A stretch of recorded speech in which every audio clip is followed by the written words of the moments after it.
제 2년 군목 선배 중에 전역을 하시고 이 전주에 이제 목회를 하는 선배님이 한 분 있습니다. 이분의 그 아드님이 뭘 잘 하냐면 만화를 잘 그립니다. 만화를 이렇게 잘 그리는데, 그래서 처음에는 그거 뭐 먹고 살겠나, 다 주변에 있는 친구들이 다 그렇게 했어요. 그런데 어느 날 제가 이제 강경에 와서 들리는 소식이, 그 아들이 네이버라는 거기에 그걸 올린다는 거예요. 만화를 올리는데 한 번은 이게 1등을 했다는 겁니다. 그래서 우리 애들이, 아빠 이 유명한 웹툰이 있는데 이게 너무 감동적이라는 거예요. 제 애들이 그 웹툰을 보고 눈물을 흘렸다는 겁니다. 그게 그 제목이 더 박스라는 웹툰인데 이게 네이버에서 1등 한다는 거예요. 그래서 네이버에 이 웹툰 만화로 1등 한다는 것은 여러분 대단한 겁니다. 우리는 뭐 만화 보지 않지만 이게 젊은 아이들 사이에 대단한 겁니다. 그래서 복음의 메시지를 담고 이 친구가 이렇게 그림을 그린다는 거예요. 그래서 제가 그걸 보면서, 야, 만화만 잘 그려도 이거 먹고 사는데 문제가 없겠구나, 그런 생각을 했어요. 이게 한 달 버는 게 여러분 우리 상상을 초월한다는 거예요. 이게 뭐 상상, 제가 액수는 말 안 하겠습니다만 상상을 초월할 정도로 번다는 겁니다. 제 모교에 부산에 그 상고를 다니는 후배가 있었습니다. 한 4년 후배인데, 이 친구가 이 고등학교 들어가면서 1학년 때 그 아버지 어머니한테 피아노가 치고 싶다, 피아노가 치고 싶다. 그래서 피아노를 친 적이 없는 친구예요. 근데 이 친구가 너무 피아노가 치고 싶다고 이렇게 이야기를 해서, 자기가 뭐 대학에 들어갈 생각은 안 했는데 내가 좀 피아노를 아버지 쳐가지고 대학에 들어가고 싶다고. 그래서 이제 부모님이 뭐 그래서 한번 해봐라. 근데 이 친구가 피아노 치면서 재능이 있었던 거예요. 아무도 몰랐어요. 아무도 몰랐는데 이 친구가 피아노 치는데 재능이 있어가지고 이 친구가 대학 들어가고 독일까지 유학을 갔다 왔습니다. 그래서 지금 어느 대학에 교수가 돼가지고 이 친구가 가르치고 있습니다. 피아노만 잘 쳐도 이 뭐 걱정할 필요가 없는 거예요. 제 조카가 그냥 재주가 없는 친구예요. 음식은 잘하는데 다른 재주가 없어요. 근데 이 친구가 중학교 때 미술이 하고 싶다는 거예요. 그래서 집에서, 그 형님은 바닷가에서 배를 타는데 우리 집안에 미술이 없다, 그런 거 안 된다. 근데 자기가 너무 그림을 그리고 싶다는 거예요. 그래서 이제 그림을 막 이렇게 학원을 다니게 됐는데, 고등학교 들어가가지고 그림을 이제 그리기 시작한 겁니다. 여러분, 고등학교 들어가서 그림을 시작해서 대학 들어가기 굉장히 어려워요. 근데 이 친구가, 제 조카가 재능이 있었던 겁니다. 이 그림 그리는데 재능이 있었어요. 그래서 이 그림 그려가지고 대학 들어가 전시회도 하고 상도 받고 길이 그렇게 열리는 것을 제가 봤습니다. 요즘 이 세상은 여러분 하나만 잘해도 어려움이 없어요. 어려움이 없어요. 그것만 딱 밀어주면 되는데 그 재능을 발견하기가 참 어렵습니다. 그러나 재능이 딱 드러나서 하나만 잘해도 이 세상은 앞으로 먹고 사는 일에 걱정이 없는 그런 세상입니다. 여러분, 근데 우리가 예수님은 하나만 잘하신 분이 아닙니다. 그리고 하시는 일마다 전부 탁월했습니다. 여러분, 주님이 환자를 만나가지고 상담하며 그의 마음을 풀어주는 정도가 아니고, 예수님은 사람을 아예 고쳐버렸습니다. 중풍병자를 걷게 했습니다. 지금도 중풍병은 어려워요. 소경의 눈을 뜨게 했습니다. 시력은 회복이 안 됩니다. 주님은 그 눈을 뜨게 했습니다. 여러분, 예수님은 어디까지 가셨냐면 죽어서 나흘이 돼가지고 이제 시신이 썩어 냄새가 나는 나사로를 살리신 줄 믿습니다. 그런 능력이 예수님에게 있어요. 예수님이 병원을 세웠다면 어땠을까요? 아마 여러분 전 세계에서 가장 유명한 병원이 아마 됐을 겁니다. 예수님의 가르침은 너무나 탁월해서 그 율법학자 서기관들이 따라오지를 못하는 겁니다. 예수님이 학교 문턱에 가본 적도 없어요.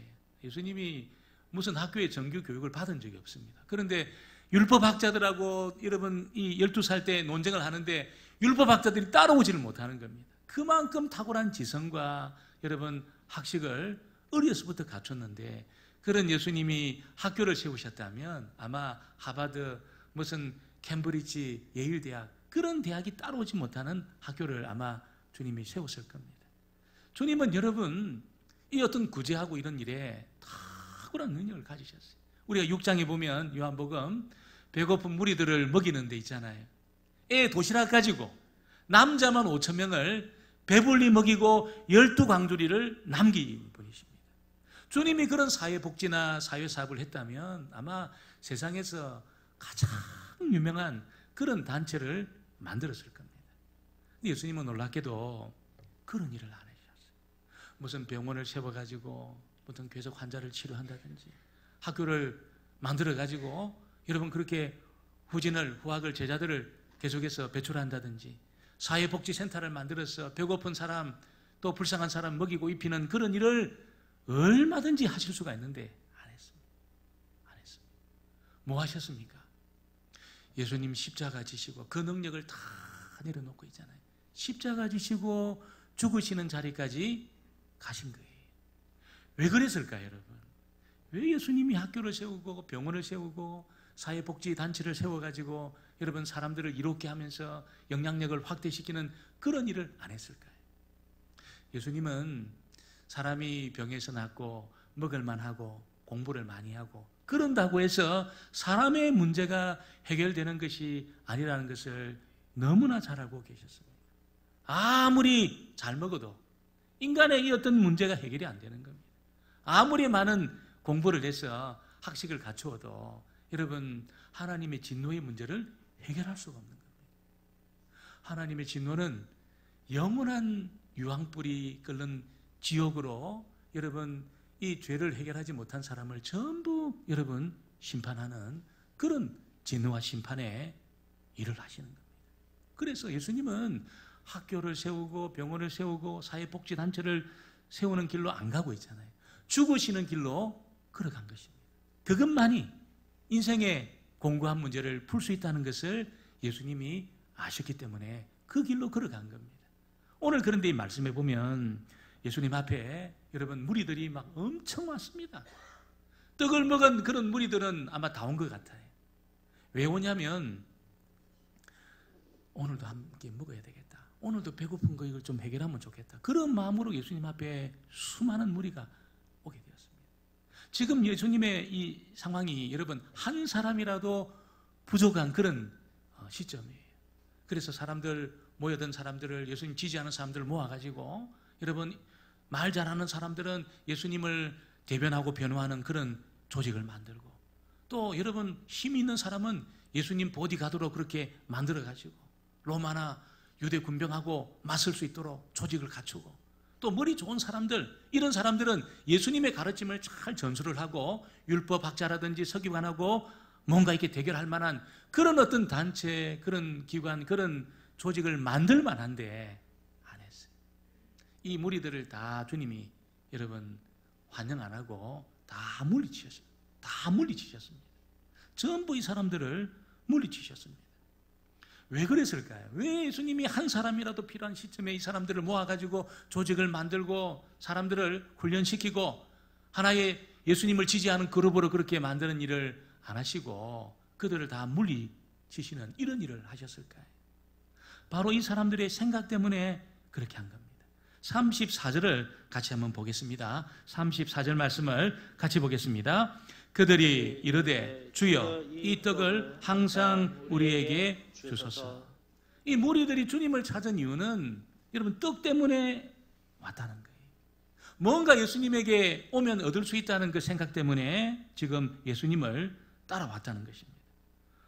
그 전날 배가 불렀으니까 음식을 먹고 배가 불러가지고 이 만족을 얻었어요.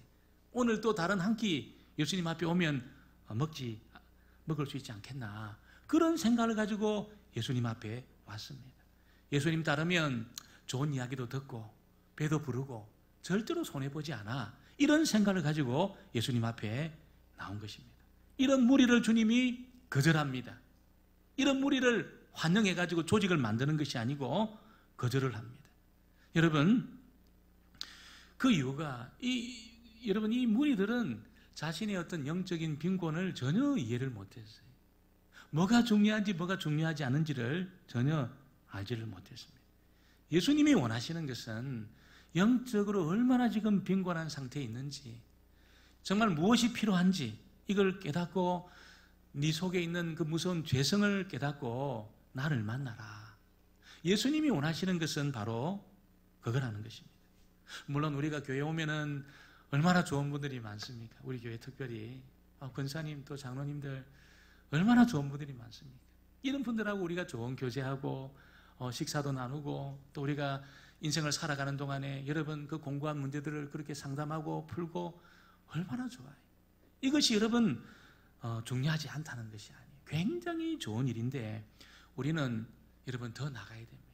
하나님은 더 나오라고 이야기하고 있습니다. 어디까지 나오라고 합니까? 여러분 내 속에 무서운 죄성을 발견하는 자리까지 나오도록 여러분 그렇게 주님이 우리에게 요구하고 있는 것입니다. 언제 내 속에 무서운 죄성이 발견되어질까요? 여러분 그것은 하나님의 말씀을 들을 때 발견되게 되어 있습니다. 말씀이 안 들리면 나 괜찮은 사람이라고 생각해요. 나 그렇게 나쁜 사람은 아니라고 생각합니다. 내가 그렇게 사회적인 범죄를 한 것도 아니고 무슨 사람을 해코지한 것도 아니고 무슨 경제적으로 내가 피해를 입힌 것도 아니고 내가 그렇게 나쁜 사람은 아니다 이렇게 생각을 하는 거예요. 많은 사람들이 그런 생각을 가지고 있습니다. 내가 그렇게 죽을 죄인인가 동의가 안 된다는 거예요. 나 그렇게 나쁜 사람은 아니다. 대부분의 사람이 그렇게 생각을 하는 이유는 하나님의 말씀 앞에 자기를 대면시킨 적이 별로 없다는 거예요. 여러분 정직하게 하나님 말씀 앞에 딱 서면 하나님 말씀이 우리에게 뭐라고 이야기합니까? 너의 그 어떤 생리적인 본성으로는 절망적이라는 겁니다. 우리가 태어나가지고 이렇게 살아온 과정에서 내가 가지고 내가 누리고 내가 닦아놓은 그런 실력과 내 소유 이런 것을 가지고는 인생이 절망이라는 거예요. 성경의 이야기입니다. 하나님 말씀 앞에 여러분 그렇게 정직하게 나를 딱 대면시킬 때 성경은 이 무서운 죄성의 문제가 해결될 수 없다는 거예요. 무서운 이 죄성은 있잖아요. 하나님의 영원한 진노를 불러오는 것입니다. 그래서 영원한 심판 가운데 두기 때문에 여러분 인생의 그 어떤 운명이 절망적이라는 것을 성경이 말씀을 하고 있는 것이죠. 이게 여러분 하나님 말씀에 직면하지 않으면 절대로 깨달아지지 않아요. 괜찮은 사람이라고 생각하고 그냥 그렇게 생활적인 그런 필요를 채우면서 그렇게 살아가게 되어 있습니다. 무서운 진노를 머리에 이고 사는 것입니다. 여러분 하나님과 적대적인 관계 속에 그렇게 살아가는 사람이 행복해질 수 있겠습니까? 절대로 행복해질 수 없습니다. 여러분 이 진노는 하나님의 심판을 불러오기 때문에 여러분 하나님과 적대적인 관계 속에 머물러서 내가 행복해지려고 맛있는 거 먹고 멋진 데 가서 보고 나를 즐겁게 하려고 여러 가지 활동을 하지만 마음 한 구석에는 이 진노의 감정이 남아있다는 거예요. 행복해질 수가 없는 것입니다. 무리들은 그냥 한 끼 식사 해결하는 것을 위해서 주님 앞에 나왔지만 그거 가지고 안 된다는 거예요. 말씀 앞에 직면해서 우리의 이 본성, 이 죄의 본성이 하나님의 무서운 진노를 불러온다는 것을 깨닫기 전에는 절대로 행복해질 수 없다는 것을 예수님이 말씀을 하고 있는 것입니다. 오늘 저와 여러분은 하나님 말씀에 직면함으로 우리의 무서운 죄성을 깨닫고 여러분 주님을 붙드시는 복된 사람 되어지기를 주의 이름으로 축원합니다. 오늘 두 번째는 여러분 이렇게 정말 자기 필요 때문에 예수님 앞에 나온 사람이 있는 반면에 진정으로 주님 앞에 나온 자들이 있을 것이라는 것을 예수님이 우리에게 알려주고 있습니다. 먹는 일시적인 필요 때문에 주님을 여러분 찾지 않고 진정으로 주님 앞에 나오는 자들이 있을 것이다 이렇게 말씀합니다. 오늘 저와 여러분은 그런 사람이 되어지기를 주의 이름으로 축원합니다. 진정으로 주님을 찾는 사람에게 예수님이 어떤 일을 하십니까? 여러분 영원히 줄이지 않는 생명의 떡이 되어주시고 영원히 목마르지 않은 생수가 되어주겠다 이렇게 약속하고 있습니다. 35절을 같이 한번 보겠습니다. 35절 말씀 우리 같이 봅니다. 예수께서 이르시되 나는 생명의 떡이니 내게 오는 자는 결코 줄이지 아니할 터이요 나를 믿는 자는 영원히 목마르지 아니하리라. 할렐루야. 누가 영원히 목마르지 않고 여러분 영원히 줄이지 않는 이 풍성한 삶을 사는 사람일까요? 그것은 다른 사람이 아니고 하나님 말씀에 직면해서 자신의 무서운 죄성을 발견한 사람입니다. 이렇게 자기의 무서운 죄성을 발견한 사람만이 절박한 심정으로 주님을 붙들게 되어 있습니다. 여러분 무서운 죄성을 발견하지 않으면 괜찮다고 생각해요. 하나님이 조금만 도와주면 된다고 생각해요. 내가 얼마든지 내 인생을 관리할 수 있다고 생각합니다. 이런 사람은 절대로 절박한 심정으로 주님을 붙들 수 없습니다. 주님을 붙들지 않으면 여러분이 무서운 죄성을 해결할 수 없고 하나님의 무서운 그 진노의 문제를 풀 수가 없다는 거예요. 풀 수가 없습니다. 내가 나의 죄성 때문에 절박해지지 않으면 절대로 주님 앞에 나오지 않아요. 그런데 하나님 말씀에 직면해서 성령의 역사로 여러분 자신의 이 죄의 본성을 깨달은 사람, 이게 내 노력으로 안 되구나, 이게 내 열심으로 인생의 문제가 풀리지 않구나, 이게 나는 그냥 이렇게 살다가 내가 호흡이 끊어지게 되면 무서운 진노가 나에게 임하겠구나, 이걸 여러분 그 사람은 깨닫게 되는 것이죠. 그래서 그는 절박한 심정으로 주님을 붙들게 되는 것입니다.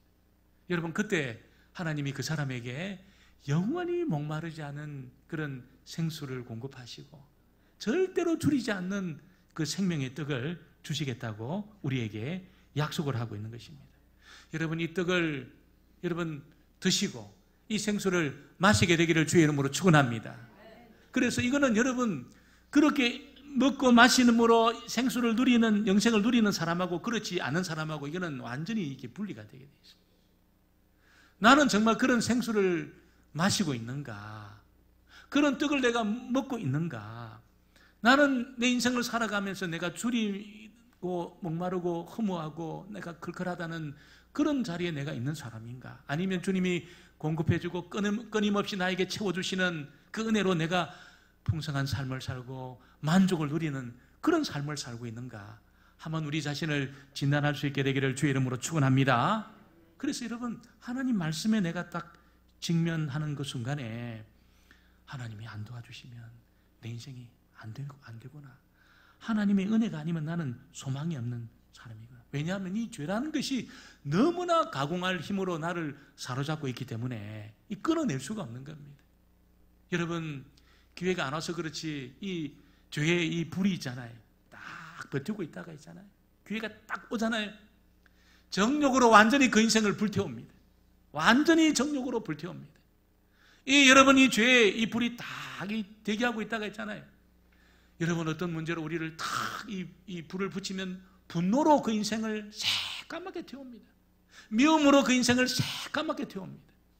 그래서 이게 여러분, 우리가 어떤 나를 관리한다고 내가 최선을 다하는 삶을 산다고 해서 이 죄의 불을 끄트릴 수가 없다는 거예요. 이 죄의 불은 그리스도가 오실 때만 꺼지게 될 줄 믿습니다. 주님은 그 불을 끄는 일의 전문가십니다. 전문가세요. 정말 절박한 심정으로 주님을 붙드는 순간이 있잖아요. 주님 우리 가운데 찾아오셔서 내 속에 여러분 정욕의 이 불로, 여러분 이 분노의 불로 내 인생을 새까맣게 태우려고 달려오는 그 일을 여러분 완전히 진화를 시키는 겁니다. 완전히 진화를 시킵니다.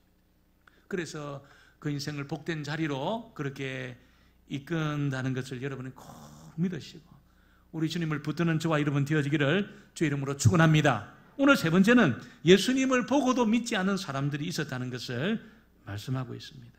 36절을 같이 한번 보겠습니다. 36절 말씀을 같이 봅니다. 그러나 내가 너에게 이르기를 너희는 나를 보고도 믿지 아니하는도다 하였느니라. 여러분, 이 사람들이 눈으로 목격한 분은 육신을 입고 자기 앞에 서 계신 하나님이었어요. 하나님이 육신을 입고 이렇게 자신들 앞에 서 있었습니다. 이 사람들이 들은 예수님의 목소리는 육성으로 들려주시는 하나님의 음성이었습니다. 이 사람들이 여러분 먹었던 그 물고기와 보리떡은 있잖아요. 그 예수님이 직접 베푸신 그 기적이었습니다. 눈으로 보고 귀로 듣고 입으로 확인을 한 여러분 그런 경험이 있는 사람들이, 우리 중에 누가 그런 사람이 있겠습니까? 이 무리들은 특별한 은혜로 있잖아요. 하나님이 들려주시는 음성을 들었고 하나님이 보여주시는 여러분 그 기적을 눈으로 보았고 실제로 여러분 입을 통해서 하나님의 기적을 먹은 겁니다. 그런데 그들은 예수님을 믿지 않은 거예요. 믿지 않았습니다. 너무나 어떤 자기 속에 있는 그 육체적인 육신적인 그 필요가 너무 강해서 여러분 생수를 공급하시고 여러분 생명의 떡을 주시는 그분을 바라보지 못하게 된 거예요. 그래서 여러분, 믿음이라는 것은 모든 사람의 것이 아니다. 데살로니가 후서에 보면 사도 바울이 그 이야기를 하고 있습니다. 오늘 이 자리에 나오신 것도 제가 시간이 돼가지고 또 우리 안노민 구역장님들도 교회에서 교육자들이 전화하고 그러니까 내가 가야 되겠다. 그래서 나온 것 같아도 절대로 그렇지 않아요. 여러분, 이거는 하나님의 콜링이 있다는 것을 여러분이 반드시 아셔야 됩니다. 그냥 내가 시간이 되어서 나온 것이 아니고 하나님의 이끄심이 있다는 거예요. 그래서 내가 나오게 된 거예요. 근데 여러분, 나온 것으로만 만족하시면 안 되고 그 자리에서 더 나가야 될 줄 믿습니다. 여러분, 발목망 적시는 물이 찰랑찰랑하는 그 자리에 여러분 더 깊이 나아가서 여러분 발목까지, 무릎까지, 나중에 허리까지, 나중에는 능히 헤엄치게 되는 그런 은혜의 바닥까지 여러분이 나오실 때 있잖아요. 그 인생이 얼마나 주님 앞에 귀하게 쓰임받게 될지 모른다는 것이죠.